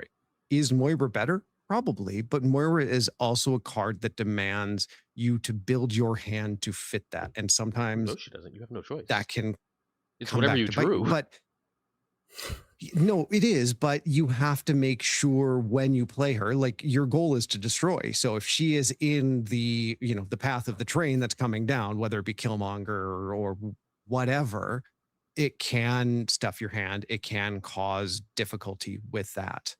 So it can be sometimes occasionally clunky. But I agree. I think with cards like Wade Wilson and many of the other cards that are coming out in December, I think Headpool is going to be tossed to the curb. And that's a very good question: is where does he go? Does he go in any other deck, or does he have to get changed, or is he just going to sit on the shelf again and be the toy that doesn't get played with? Maybe he needs to be in a Nimrod deck. Maybe that works. I don't know. I don't think Nimrod can afford to destroy that many times early because they need their destroy to destroy Nimrod. It's a new destroy deck. Work on it. So what? I mean, there might be there was for a little while like a destroy hand buff thing that Jet was doing that I thought Headpool was going to be great in, but that deck really wants to use Misery and Headpool doesn't work with Misery. So I don't know what the answer is. I think Headpool might just end up being overrated. What Headpool's power is almost like this. What makes Headpool decent is the same thing that makes the X23 nerf matter, right? Because everything he buffs is further powering up your Venom and further powering up your Null, if you can destroy it. So that does make him play for much bigger, but something's got to give. I'm pretty sure I want to run the 2-cost thing, Rose Wolverine at people fastball special. And if I want to run Headpool, then that's 2 spots, right? Sorry, if I want to run Headpool, if I want to run Wade Wilson, now that's 2 spots, right? Something's got to give, something's got to go, and I think it's Headpool. I think Wade Wilson means I'm cutting. I don't like Wade. Yeah, I don't like Wade, but I know you're very high on him. I'm high on him in that exact deck. I think if I can get Moira, X23 or Deadpool, I'm pretty happy. I don't know if I want other ones in that deck now. Those 3 cards are, well, Agony. I'm pretty happy with Agony, right? I think cutting Agony was an immediate mistake. I think Wade is going to be really solid if there's only 4 good targets. And I think Headpool is a 5th. Headpool is number 5. He just seems slow to me, but I could be wrong. I mean, if I have 2 2-cost destroys, he's a lot less slow to me. That is a good point. Right now, I would agree. But if I can run Carnage and I chuck you at people, right? If all of a sudden he's a 2/2 that plays as a 2/4, and then yada yada yada yada, I feel much better. I got you. All right, let us move along to Zombie Power Man, who is our 2/4 end of turn. If you're winning here, discard the leftmost card from your hand, because I've definitely been reading all these cards this whole time, I swear. And Colonel America, 3/3 ongoing. Your other cards here have +1 power for each turn you've discarded a card. This card is ridiculously and severely underplayed, and I have no idea why. I have a take for all these, if you didn't get that. Yeah, I really like both these cards. I like that they encourage different styles of discard. I'm pretty sick of the bullseye discard decks. Not that you can't play, these in there, but obviously you gotta try to get the leftmost card going, so you don't want to do that. But I think I love the idea of exploring different types of discard. They started out with Conchu. They're adding these. I Yeah, I like them. I think that they're. I actually really agree with you. I think that this card particularly is very underrated, and they could stand to see a lot more experimentation. Definitely yes to more flavors of the core archetypes. It's a great way to let players grow their collections and explore, but still like keep the niche that they understand and love, and slowly adapt their decks. Like, yes, absolutely, lots more of that, please. I I don't know. Like Luke Cage's or Power Man is too unwieldy, and Colonel America does get huge. He feels expensive to me, but he might be huge enough to justify that. I agree with Lauren in that having more cards to add to archetypes that were pretty much solved, like discard was solved prior to this season, and things like Iris's dock and deck. It was a select group, just like destroy. But these extra cards that like coming up next month with a lot of the discard or no, that's December. Sorry. A lot of the discard destroy cards where you're able to take two archetypes that, you're mixing two characters on a show that don't normally go together, and you're able to see some different way of interacting with the game. And God, I would really love to see discard that's not just bullseye discard. That would be really nice. And these cards do provide some level of that flexibility. And yes, you can still run these in a bullseye shell, but oftentimes I'm seeing a different style of discard. And I think it needs that. I think having it be such a solved set, just like with Destroy, limits it and makes it a little boring. So I'm on board to see what some changes can bring. And I think these are a start to it. Yeah, these cards are awesome. I think the only thing holding discard back right now is Cosmic Ghost Rider. The Cosmic Ghost Rider is. I don't always have to be right, but it's really nice when I'm right. Cosmic Ghost Rider is really, really a great card. I quoted somebody there. It was a quote. That was a direct quote. Or semi-direct quote. I probably messed up a like phrasing somewhere in there. But Cosmic Ghost Rider means that discard is sort of kept in check, but like if Cosmic Ghost Rider's player goes down like even a smidge, I think that like the sheer points that this deck puts up are competitive with anything. Like I'll be playing move or I'll be playing like some stupid combo deck because I genuinely think most players right now should be playing stupid combo decks. I'll be playing some stupid combo deck and I'll see discard and be like, uh-oh. That can like compete in points, and if Gambit gets one halfway lucky hit, I'm dead. Colonel is incredible. Power Man's good, but Colonel's incredible. Yar? Yar. All right. Yeah. Zombies Power Man's animation though is just beautiful. Him just The sound jumping down the effect. card. Is glorious. I actually want to stop and highlight the hunger because I just want to say, like, I had a specific hunger take. I don't for the others. The hunger is the best free card they've given us since Cassandra Nova. This card's fucking incredible. Cerebro 3, just anytime you want a one drop, like for a like Hope Summers type shenanigans deck, just this card can get you into locations sometimes that you wouldn't otherwise get into. This card is freaking fantastic. Holy shit, is the hunger good. Yeah, I mean, I said earlier that it was unfortunate that you had to play all the zombie cards together, but this is the exception. Like this and potentially zombie Mr. Fantastic and a Vicky shell I've been, messing with some people. There are ways, but the hunger specifically, cheap spells, always good. It's a 1/3 essentially. It can get into locations that you can't get into otherwise. It's incredibly flexible. I do think this card is so good. I completely agree. I don't need to add on. All right. Let's move along then. Yeah. Brienne variant pretty. That's all. Yeah, variant's great. That variant is fantastic. Zombie Captain Marvel, I'm not reading it too bad. Zombie Captain Marvel 2 months ago would have been the best card of the season, and now that Destroy is good, feels unplayable because I can't play a card that destroys my cards into your Destroy deck. It's clunky. It does powerful things, and I've been enjoying it in a Morgan Le Fay deck as a Mhm. second option to come out of, you know, Yep. your was it Airwalker, right? But other than that, I've not found anything to do with it that didn't make me extremely mad when it moves somewhere I don't want it to, or I miscalculate something. Yeah, the Morgan Le Fay deck, it's good there.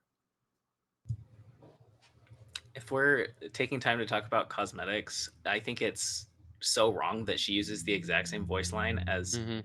non-zombified Captain Marvel. Yeah. Come on, like at least add some reverb to it or something. She's fun, but yeah, I agree. Clunky, and you can't use her in the meta. I don't know if I've lost to her a single time. Like, which is partially because nobody's playing her. I won with her really easily when it was weekend missions time. I don't know why, but I've been really good at like. Yes, I do. Because I played with her before she came out, right? Because I did the video, so I played with her, so I knew what to do with her before she came out. I didn't until I started Yeah, talking card of the about it, I realized. month. Yeah. So like, what I realized was like, I won with her very easily as long as I wasn't playing Destroy. I thought she was like reasonably clunky, but like. This is thing that's worth like a 413 when it works to win you the game is amazing, and when it doesn't, you're not like legally required to play her because 4 drops are always options, right? Like you don't have to play Shang in every game, you don't have to play Zombie Captain Marvel in every game, you don't have to play like whatever. You build the deck so you have optionality, and like especially with Morgan, it's really good. But like I think she's less clunky than we think. Like if we were still in that tech heavy meta, I think she'd be phenomenal, where you would just like use her on the last turn, position your cards properly, and be like, boom, I win. And like, but we're not.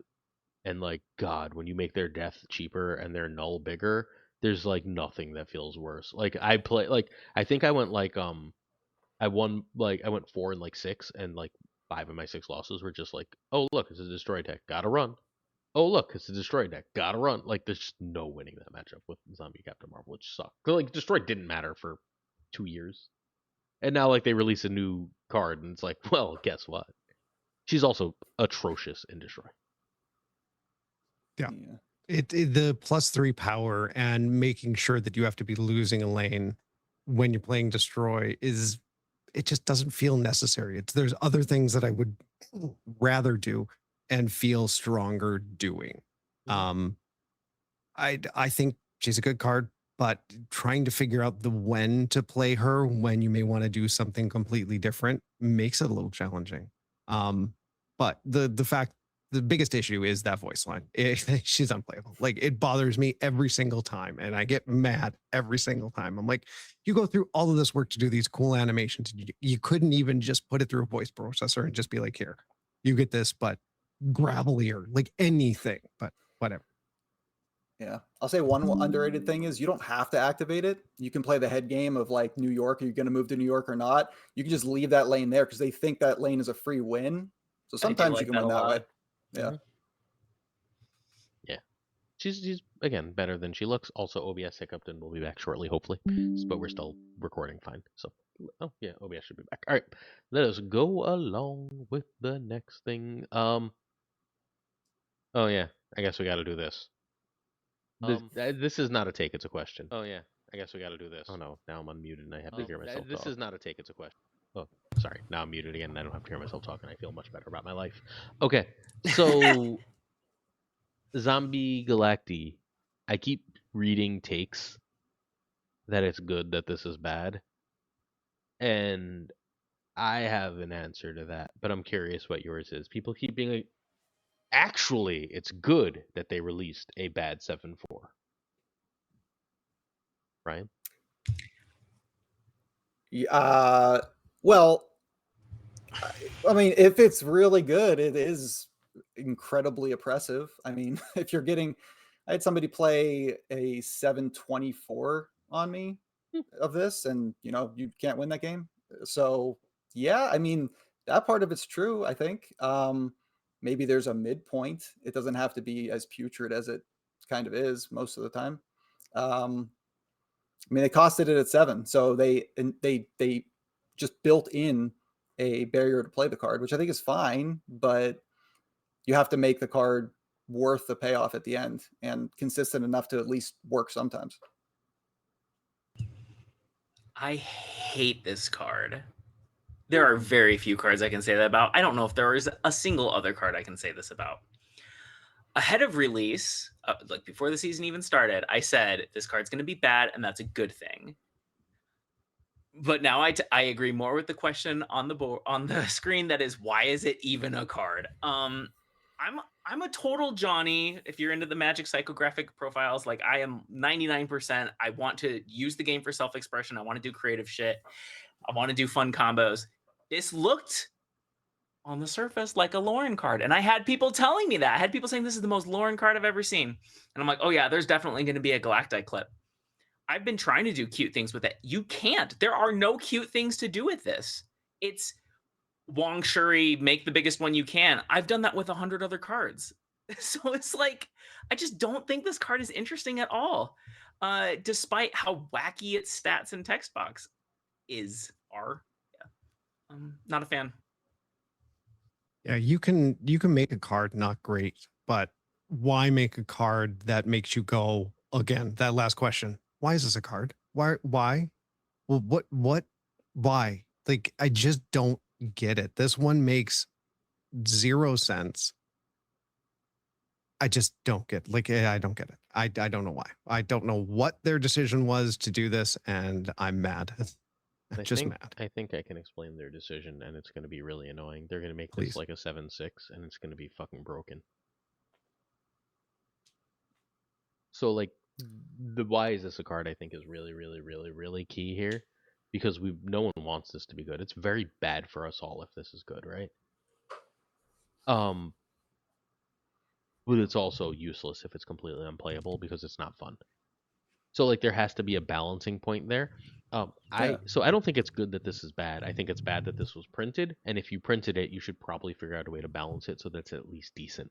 I think it's bad that it's bad, because don't release absolutely terrible cards and try and charge us 6,000 tokens. Yes, we have a choice. Still, it's obnoxious.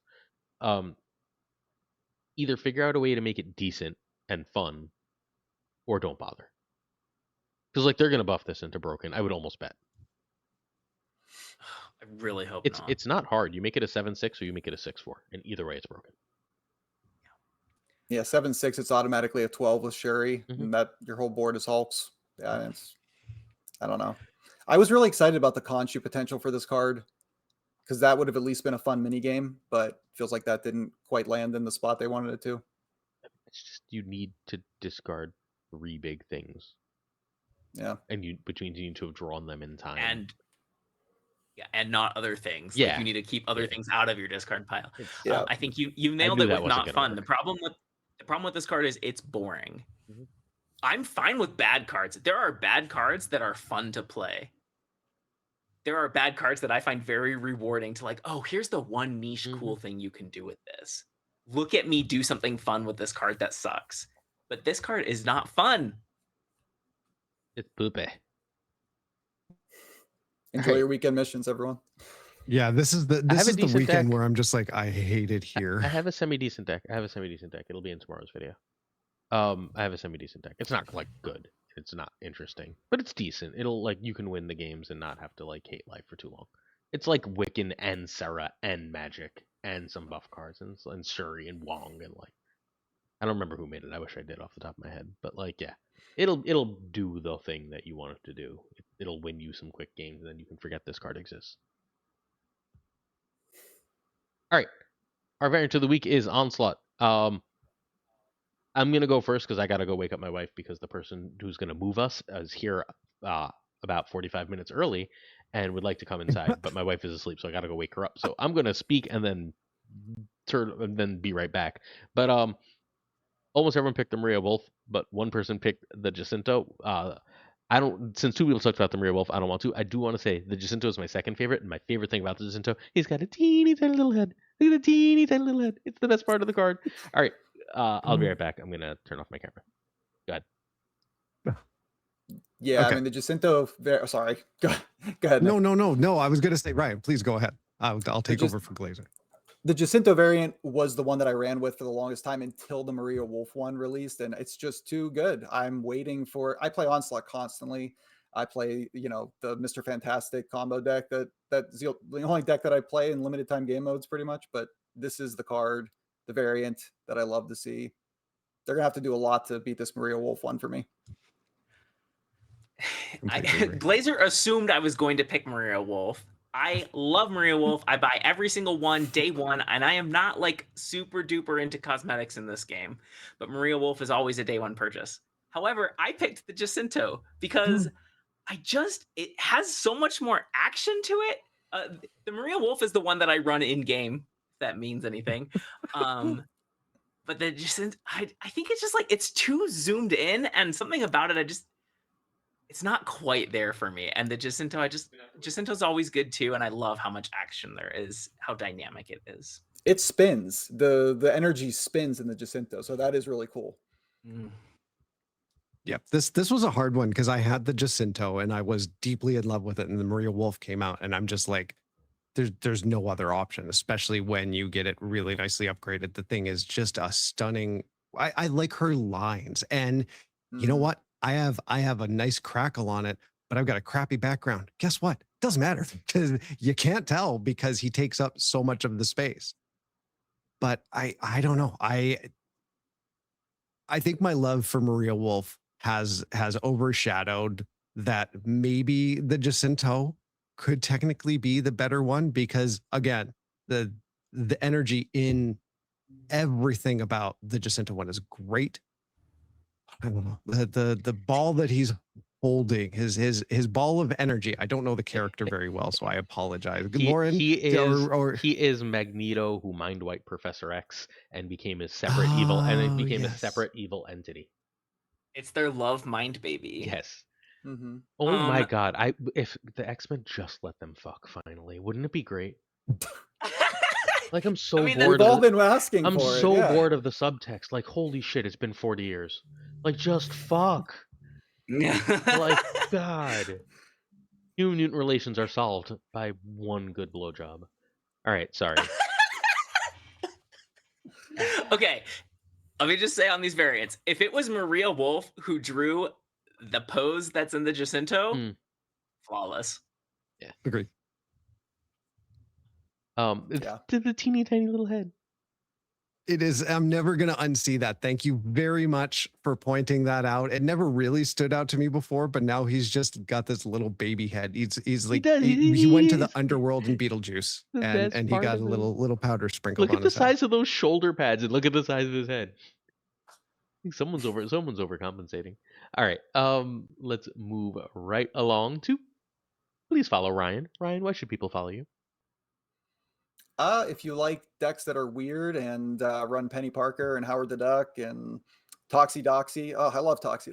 Come to my channel. I also do good decks sometimes. Your decks are good, but I don't agree with that. Your decks are weird, but I think they're all good. I don't think you actually like. You don't. There's some people. I'm not naming names that feature bad decks. You feature good decks.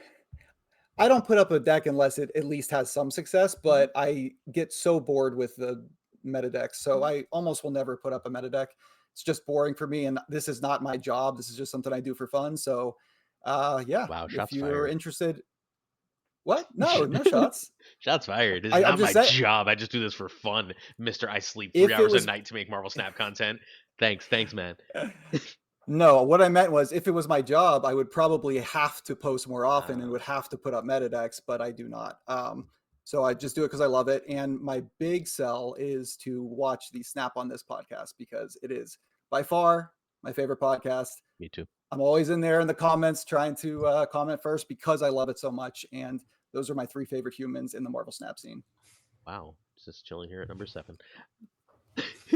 No, Lauren is. No, you're number 2. You're number 2. All right. I will talk about Lauren shortly, but Ryan is great. Like, genuinely, when he was like, I made a YouTube, I was like, uh-oh. Because I didn't know you well, right? Like, I was like, oh, God. Because I'm clearly going to watch, right? Like, anytime someone sends me, I always watch, I always try. I was like, oh, shit, this is really good. Oh, shit, this is really good. And, like, you were like, you keep plugging me. I was like, because I like it. Like, I tend to plug things more often if I really get into them, and I really enjoy your videos. I think they're really good. I'm going to be honest, I have not listened to the podcast because I'm at a point in my life where Lauren's podcast is also my favorite, and I don't really listen to that much anymore either, because I can't listen to more Marvel Snap in my free time anymore. I just need my mind to not Marvel Snap sometimes, which is part of why I enjoy Raid. So it's like, ooh, this isn't Marvel Snap, and it's fun, and it's not Marvel Snap, and I don't have to have a take about Galacti. This is the best. But yeah, I really, really think it's great content. I think it's super fun. It's like whenever I play your decks, I win, which is a really nice thing because like I like winning. Winning feels good, and whenever I play your decks, I win, and I'm playing something different, and it's very cool. Please, please, please follow Ryan with Snap. Again, there are not many growing Snap creators. If we want more, we got to support the good ones we got.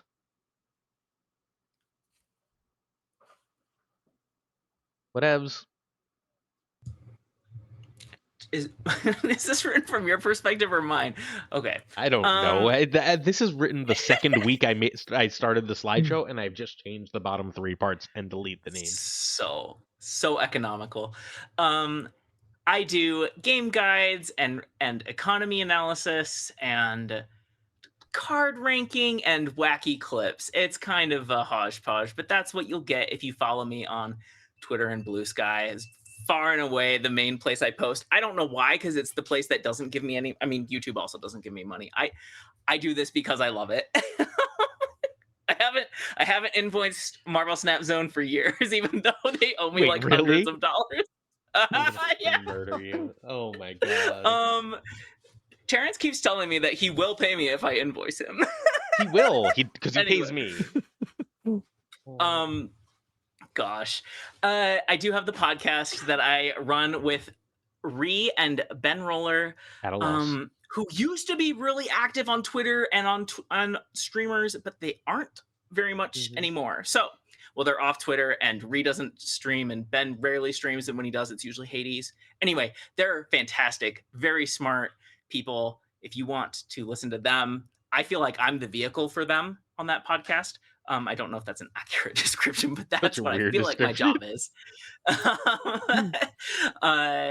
Maybe it's because I feel like I'm the one driving the podcast forward. They could both just keep going. Yeah.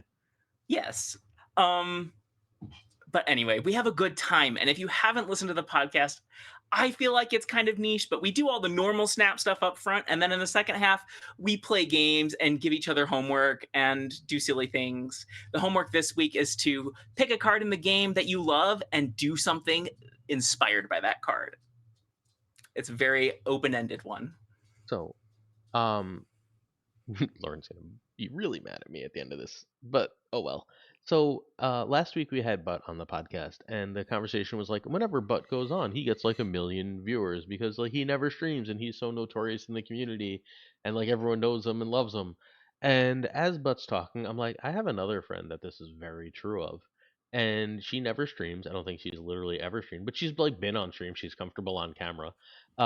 She's been on Devilish's thing where she's like poor Devilish gets outshone by Lauren, and like it's true. Sorry, I love Devilish. Devilish is a fucking adorable human being, but like Lauren is a superstar, and the entire community knows her and loves her. And I'm taking this time to be like, Lauren, could you find time once a week to stream? I don't think I can be there because time zones are a thing, but like if you can find time once a week to stream, and just like even if it's like partially podcast, partially clip hunting, and just like hanging out with the community, I think you would be really huge and you would have a really great time, and I think you would love it, and you're like perfect for it. So I want you to do it. I need somebody to teach me how, but yeah, sounds fun. I have a Nick. Lord, you know I've been pestering you to stream for how long now? Since we first started talking, I was like, if you stream, you do really well. Once a week, and then like you won't be doing all of Marvel Snap at a loss anymore either. It'll be really nice, I promise.